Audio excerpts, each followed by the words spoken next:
સ્વામિનારાયણ. અત્યારે અમે ગંગોત્રી ધામમાં બિરાજમાન છીએ. આ દેખાય છે ગંગોત્રી ધામ. આ પ્રવાહ ગંગાજીનો વહે છે.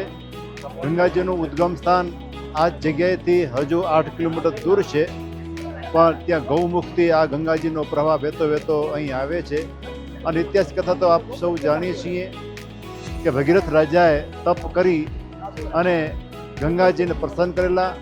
ગંગાજીએ સ્વર્ગમાંથી અહીં આવવા તૈયાર થયા, પણ પ્રવાહ કોણ ઝીલી શકે?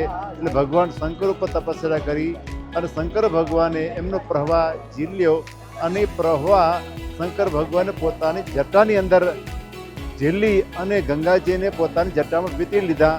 ત્યાર પછી ગંગાજીને એક શેર વહેતી મૂકી. એ એક શેર જે ગંગાજીને વહેતી મૂકી છે એ છે ગૌમુખમાં, અને એથી આ ગંગાજીનો પ્રવાહ વહેતો વહેતો અહીં આવે છે. અને આ સ્થાનને ગંગોત્રી કહેવાય છે. અહીંથી ગંગાજી વહેતા વહેતા આગળ જાય છે.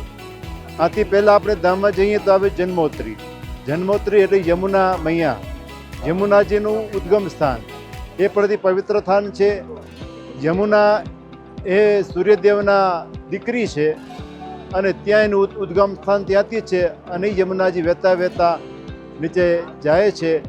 એ પછી યમુનાજી દિલ્હી, મથુરા બધે થઈને ત્રિવેણી સંગમમાં ગંગા અને યમુના બેનું ત્યાં મિલન થાય છે. તો ભક્તજનોના બધા પવિત્ર સ્થાન એમાં ગંગોત્રી ગંગાજીનું ઉદ્ગમ સ્થાન છે. આ ગંગાજીનો પ્રવાહ વહેતો વહેતો એ પણ ગંગા હરિદ્વાર થઈ અને આગળ વધતો જાય છે. તે સ્થાનમાં આપણે આવ્યા છીએ. અસ્તુ સર્વેને જય સ્વામી. આપણા ઈષ્ટદેવ ભગવાન સ્વામિનારાયણ 7 વર્ષની વન વિચરણ યાત્રા દરમિયાન આ ચારે ધામની અંદર આવેલા છે. ગંગોત્રી, યમુનોત્રી, કેદારનાથ અને બદ્રિકાશ્રમ.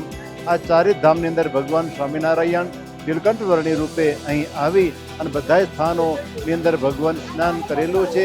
એટલા માટે આ બધા સ્થાનો પવિત્ર તો છે જ, પણ ભગવાન આપણા આવ્યા છે એટલા માટે આપણે પણ એની યાત્રા કરવી બહુ જરૂરી છે. જય સ્વામિનારાયણ.